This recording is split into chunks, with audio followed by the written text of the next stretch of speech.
মানে তার মৃত্যু হলো, কিন্তু তিনি এলআইসি করে গেছিলেন। মৃত্যুর পর কিছু আপনার প্রাপ্তিও হলো, এই দুটোই কিন্তু এইট হাউস।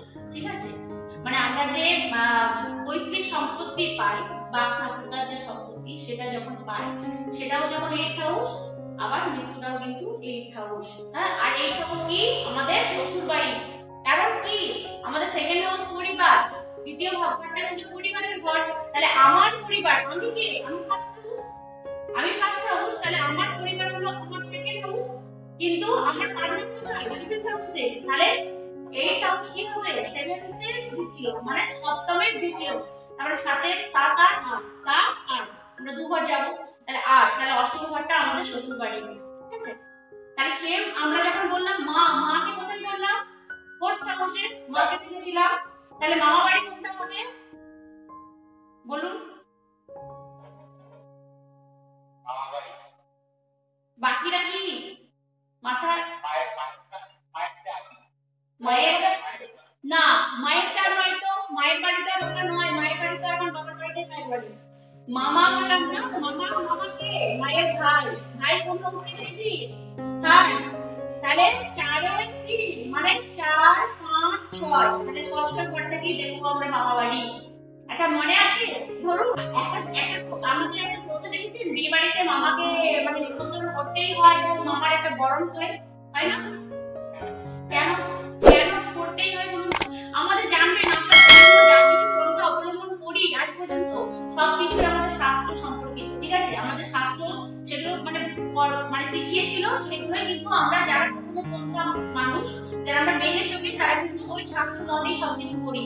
ওখানে কিন্তু শাস্ত্র আছে, আমরা কুসংস্কার বলি আর সংস্কার বলি আর যা খুশি বলি, কিন্তু ওটা আমাদের অনেক কিছুর সাথে জড়িয়ে আছে, কুসংস্কার নয়। ঠিক আছে, কিন্তু আমরা আপাতত দৃষ্টিতে কুসংস্কার ভাবে, কিন্তু অ্যাকচুয়ালি নয়।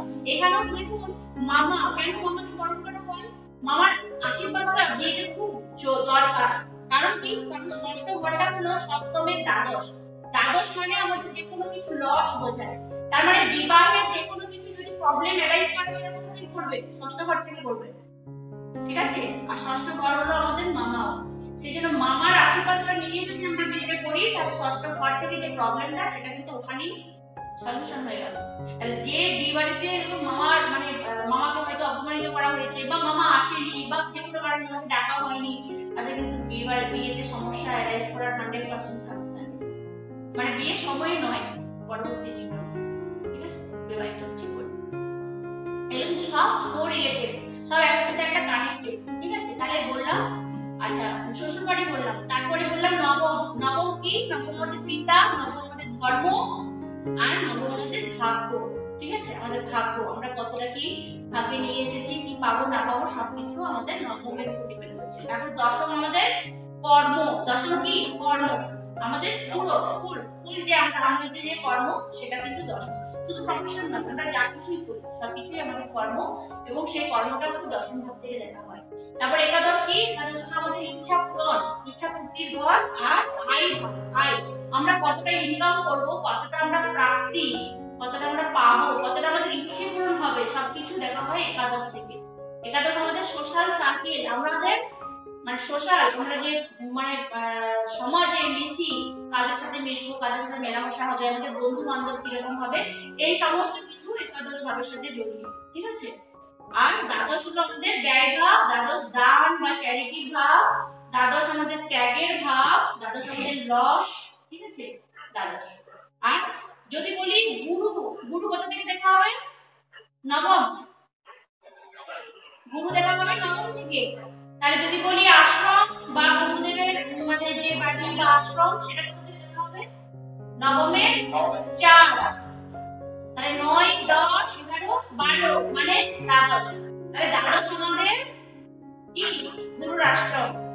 ঠিক আছে, তাহলে আমাদের যদি দ্বাদশে প্রবলেম থাকে, দ্বাদশ আমাদের জেল, দ্বাদশ আমাদের হসপিটাল, মানে ষষ্ঠ আমাদের রোগ দিল, আর ষষ্ঠের উল্টো দিকে কি আছে? দ্বাদশ আছে।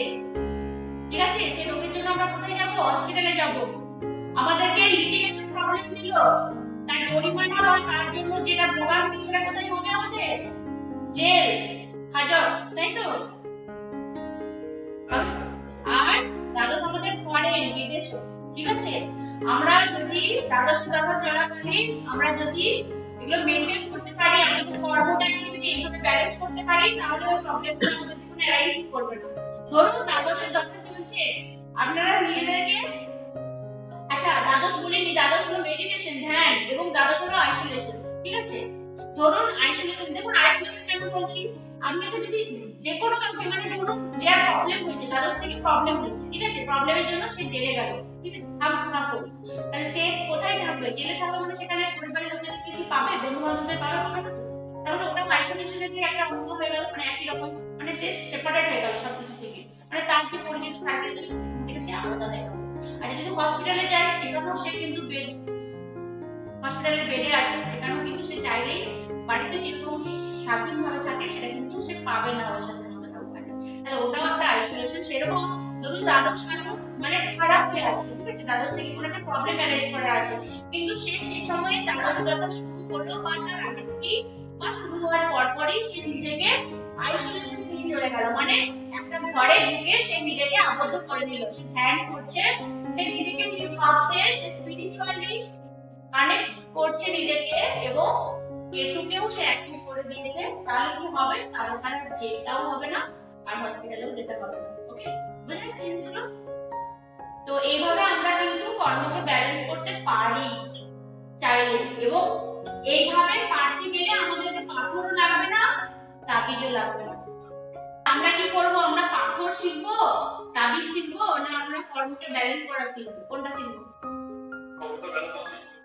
আপনারা যেটা শিখতে চাইবেন আমি সেটাই শেখাবো, কোনো চাপ নেই, ঠিক আছে। আমাদের এটা তো পড়াশোনা জ্যোতিষ চলছে, পড়াশোনা জ্যোতিষের পর আমরা কর্মা অ্যালাইনমেন্ট টেকনিক করব, ঠিক আছে।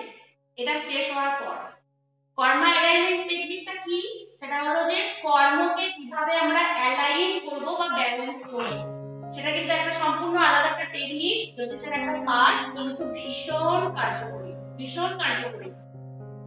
মানে দশা থেকে শুরু করে দশা গোচর সবকিছুকে আমরা ওই প্রসেসে ব্যালেন্স করতে পারবো, ঠিক আছে, এবং আমরা গাইডও করতে পারবো আমাদের কাছে যারা আসবে তাদেরকে ওই হিসাবে। ওটা একটা মানে একটা সম্পূর্ণ একটা জ্যোতিষী বলতে পারেন, মানে ওটা ওই শাখাটা, ঠিক আছে। তো এইভাবে আমরা এইভাবে আমরা চিন্তা ভাবনাটা একটু চেঞ্জ করব, ঠিক আছে। অ্যাকচুয়ালি কি বলতো, জ্যোতিষটা কিন্তু কবে বিয়ে হবে, কবে চাকরি পাবো, কবে বাচ্চা হবে, আর কবে অ্যাক্সিডেন্ট হবে বা কবে মৃত্যু হবে, জ্যোতিষটা আসেনি, শাস্ত্রটা এই জন্য তারা দেখে যাননি। এই জ্যোতিষ শাস্ত্রের মূল ভিত্তি হলো যে আমরা কিভাবে কি করব, মানুষ হব, তাই, মানে আমরা তো মানুষ জন্ম দিয়ে পাঠিয়েছে, কিন্তু আমরা তো মান আর গুণ সবসময় খেয়াল থাকে না আমাদের, তাই না, আমরা গোলমাল করে ফেলি। তো এই যে প্রকৃত যে মানবতা, যেটা মানব ধর্ম, সেটা কিভাবে আমরা পাবো, এবং স্পিরিচুয়ালি আধ্যাত্মিক ভাবে আমরা কি করে আমাদের নিজের জীবনটাকে উন্নততর করতে পারি, সেটা জানার জন্যই কিন্তু আমাদের জ্যোতিষ, ঠিক আছে।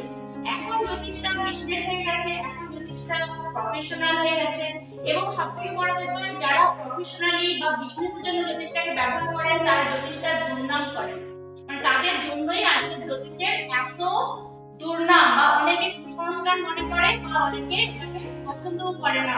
আমরা দেখুন বিভিন্ন প্রফেশন আছে, জ্যোতিষটাও একটা যদি প্রফেশন করে নিই, যদি একজন ডাক্তার, একজন ইঞ্জিনিয়ার, একজন উকিল, তাদের পাশাপাশি একজন অ্যাস্ট্রোলজারও থাকেন, দেখুন অ্যাস্ট্রোলজারকে যখন কেউ জিজ্ঞেস করে যে আপনি কি করেন, তার বলতে একটু কিন্তু আছে, লজ্জা লাগে যে আমি অ্যাস্ট্রোলজার, মানে বলবো সবাই একটু অন্য ভাবে দেখবে বা অন্য রকম ভাববে।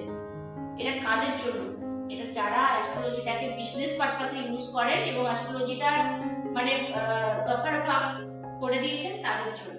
কিন্তু অ্যাকচুয়ালি শাস্ত্র আমাদের অনেক কিছু শেখায়, শাস্ত্র আমাদেরকে স্পিরিচুয়ালি কানেক্টেড হতে শেখায়, এবং আমরা আমাদের প্রতিটা জীবনের প্রতিটা মুহূর্তে, প্রতিটা দশাতে, প্রতিটা মানে খারাপ সময়ে ভালো সময়ে আমরা কিভাবে আমাদের জীবন চক্রকে ব্যালেন্স করব, আমাদের জীবনযাত্রার মানের উন্নতি ঘটাবো, সেটা হলো আমাদের অ্যাস্ট্রোলজি।